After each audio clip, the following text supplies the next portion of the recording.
Hello and welcome to prompt number 107. I was thinking of a rhyme to say when I realized that this video is going up on my birthday. Woo! Happy birthday to me, February 20th. Oh boy. Okay, with that, let's get into the prompt. I didn't mark it, so I don't know where it is. Is this it? Oh, found it. All right, we have 3 electricity, computer, keyboard. Oh my gosh, and presents.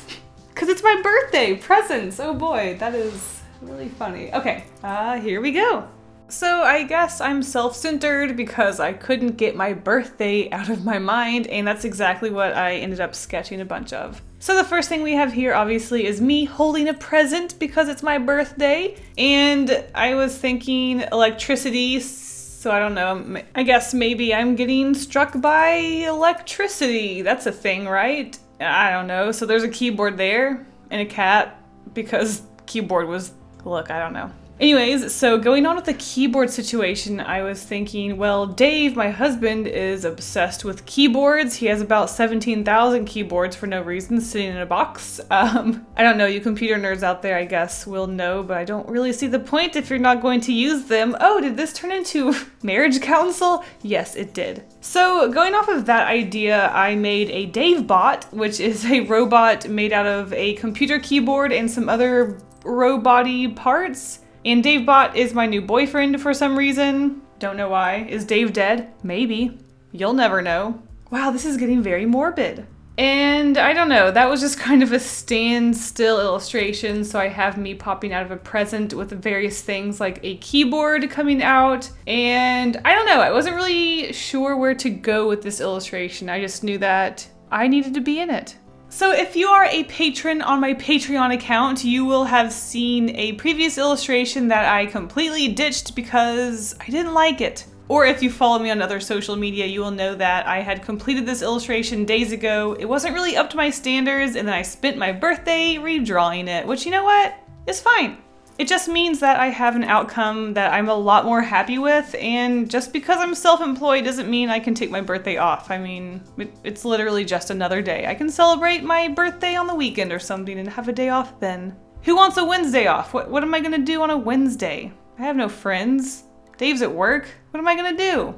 All alone? I probably would have ended up drawing and working on some other project anyways, so whatever. Also, thank you all so much for all of the birthday wishes on my Twitter and Instagram and various other platforms. I've been getting all these messages. Thank you guys so much. This has been a really crazy birthday. I've never gotten this many birthday wishes before, and I really appreciate it, so thanks. Okay, let's talk about this drawing because I'm about halfway through it already. I will say that the previous drawing did have to do with the DaveBot thing. I did the whole DaveBot idea, didn't like it, did it with Posca pins, and I decided that I was going to go with something else, a little bit more chibi, I guess. Chibi and simple, just squatty, cute, really simple proportions, I suppose. I want to say it's different than my usual art, but at the same time, I do draw like this when I want to make things really simple, so whatever.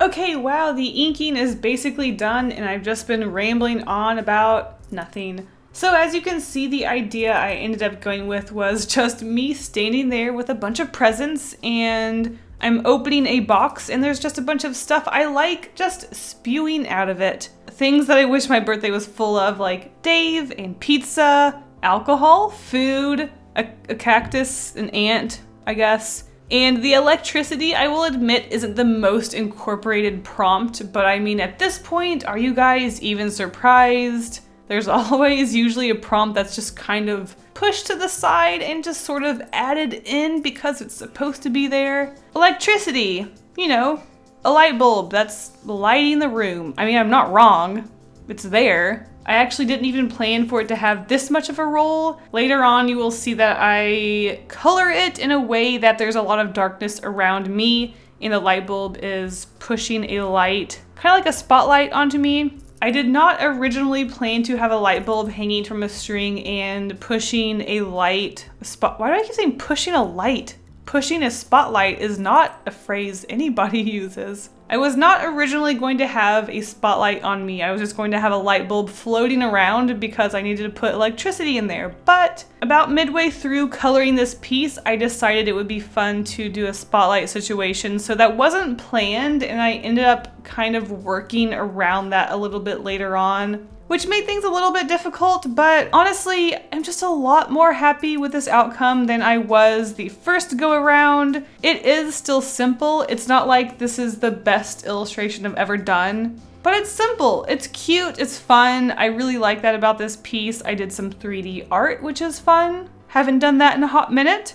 Didn't really plan to do that, but I thought it would be kind of fun to just add a little something extra to this piece because things are flying out of the box. I thought it would be more fun to have them layered and 3D. And yeah, I think it's more fun. Definitely adds a little something to this illustration than if I just drew them on top of each other like normal. I think lately I have been quite obsessed with faces that are just a potato. As you saw in my iPad video, and you will see in this coming Friday's video, I just really like to make faces look stupid, and I guess you guys have already known that. I draw really silly, weird faces, which isn't unusual for me. But lately I've been making the eyeballs look like they are just melting off of faces and just making faces look so stupid, kind of like a Picasso-esque sort of thing. It's just a lot of fun. I don't know, I think I've just been really embracing the silly in my art lately, and I like it. So when it came to presents in this illustration, which is one of the prompts, presents, I drew one in my hands, obviously very 3D, and then I have one in the background, which you can see is kind of a shadow of a present, and then later I cut out two presents and just kind of plop them on top to create a very 3D effect. I love this cutout 3D art. I haven't done it in a while, like I mentioned, and I think it's just really fun just to add just a little element of 3D just to push the, I don't know, the depth of an illustration, especially with something like this when it's really simple and I just put a very few pieces onto the paper that is elevated by one single piece of cardboard and some glue. It just adds a little something. I don't know what it is. How come by putting a single piece of cardboard in between the paper, it just adds that much more fun to the illustration, I think, than if I just didn't? How can that be? Art is so weird, but it's so fun.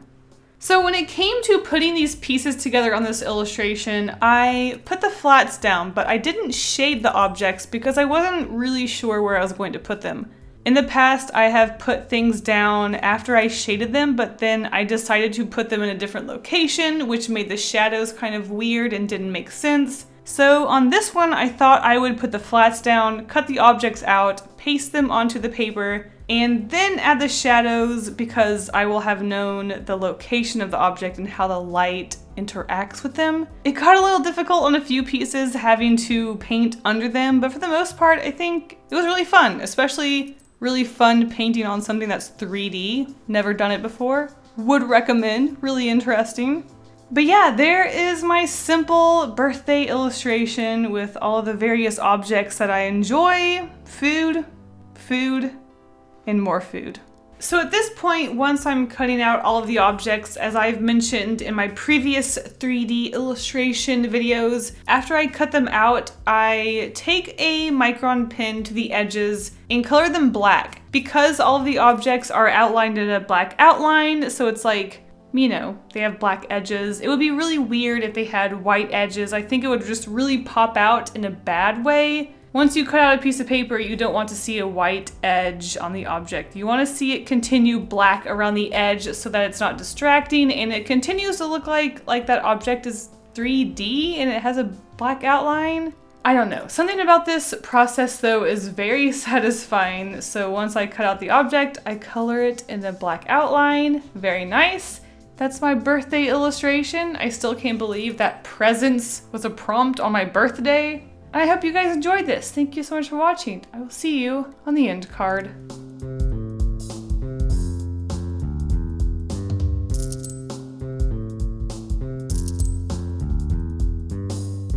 Last week's prompts were chess piece and sprinkler, and you guys were so creative. Speaking of creative, our first featured artist is Honey Sun Lesbian Art. What a screen name. You were the only person that took sprinkler as someone who puts sprinkles on cakes, and I loved that. You said I wasn't sure if I would like it, but you know what? I loved it. The colors of this illustration and just the concept of it, I absolutely love it, so thank you so much. And oh my gosh, why? We have Cressasano what? Why? Why do you guys do this to me? I just loved how you turned the chess piece into a house. I just think it's so cute. The little round window for the eye of the horse chess piece, I just loved that about this. And it's just so creative. I didn't see any of the others like this, so thank you. All right, guys, thanks for watching. I hope you join in on the next prompt, and I will see you in the next video. Bye.